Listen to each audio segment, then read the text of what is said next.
What's up everyone and welcome back to the MMA Zone. Today, let's get started with Paddy Pimblett beats up internet troll in sparring. Streaking lightweight, Paddy Pimblett has been on a tear since joining the UFC last year. With an undefeated 4-0 record inside the octagon, Pimblett has quickly made quite the name for himself. With that comes plenty of unwanted attention from delusional internet trolls who think they're capable of teaching professionals a thing or two about MMA. Although we've seen time and time again why calling out a professional fighter is a bad idea, Pimblett recently decided to fly out one man who believed he could take him inside the cage. It seemed as though the fan was accepting of the fact that things weren't going to go his way. As the man joked beforehand, he was ready to get his butt kicked and then take a few pictures with the baddie. Unsurprisingly, when they met inside the cage, things went exactly how you'd expect. As the Scouser let the man get some shots off, onlookers in the gym couldn't help but laugh.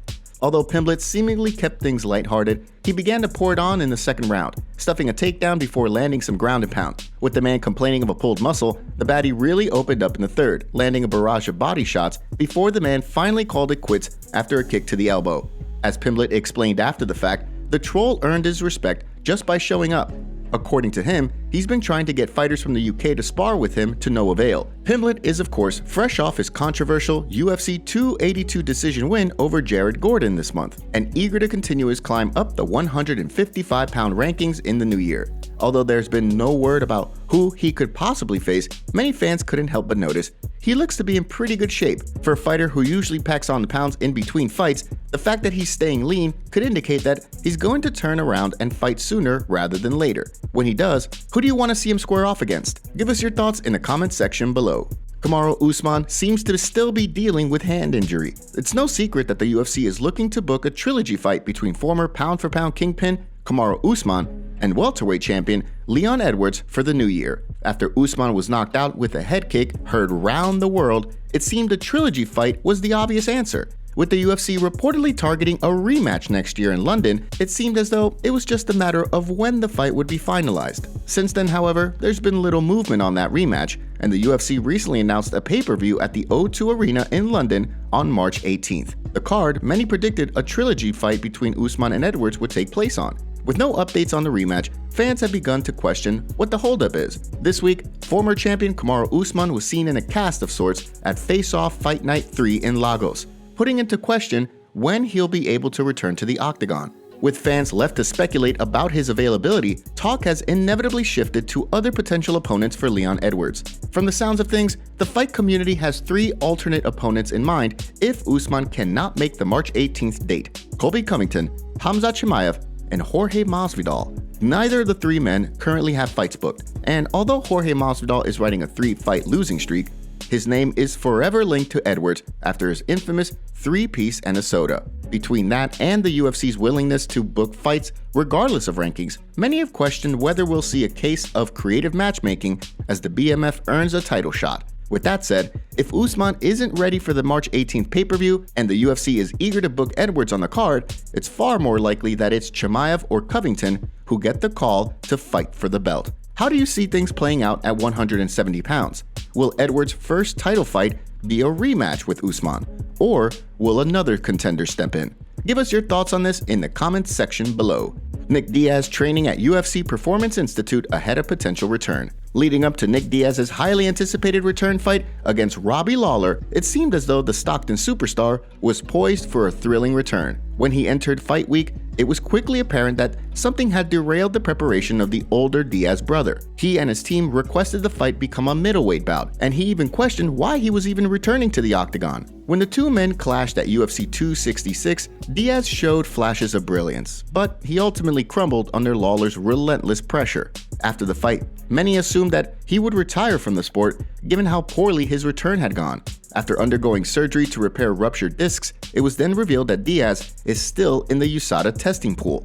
He even gave an interview where he revealed that he would look like a whole new fighter when he returns. While vowing to be quicker, stronger, and better than ever before, he made it clear that he wanted to fight whoever sits atop the division. According to his teammate Jake Shields, Diaz is looking far better than he did in the lead-up to his rematch with Lawler as well.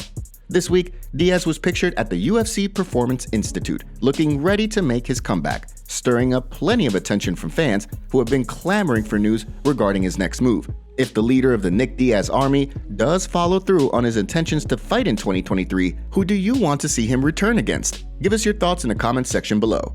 Before we continue, make sure you give that like button some love and be sure to subscribe to the MMA Zone for all of the latest news.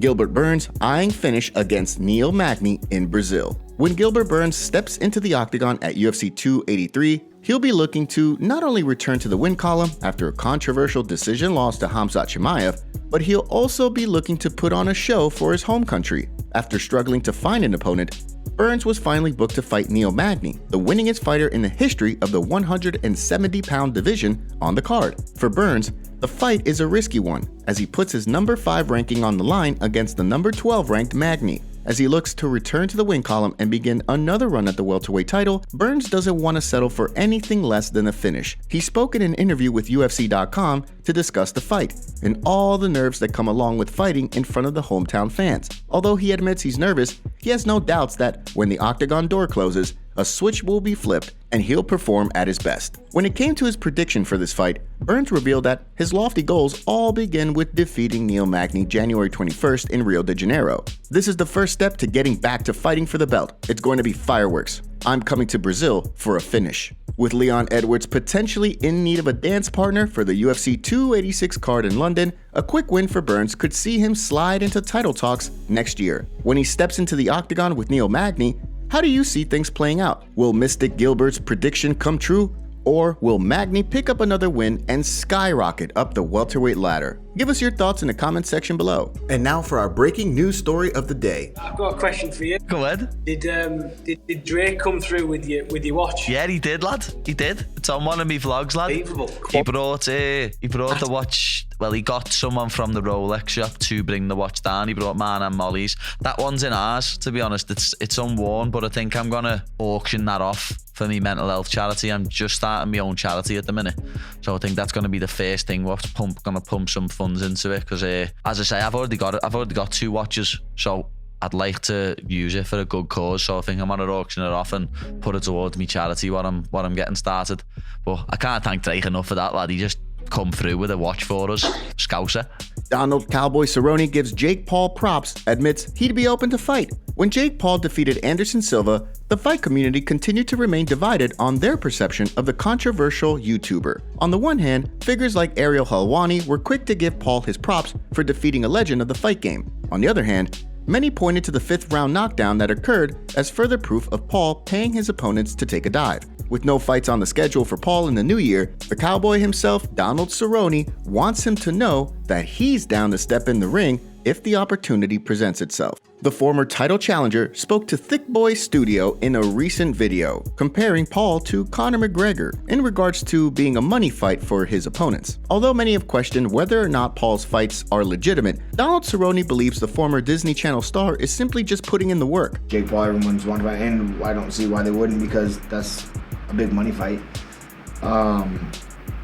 But you can't take away, like everyone's saying those are like rigged fights. I think he's hitting hard. You know what I mean? I really do think those are legitimate shots and strikes, and he's been practicing boxing and for the show, and he's whipping their.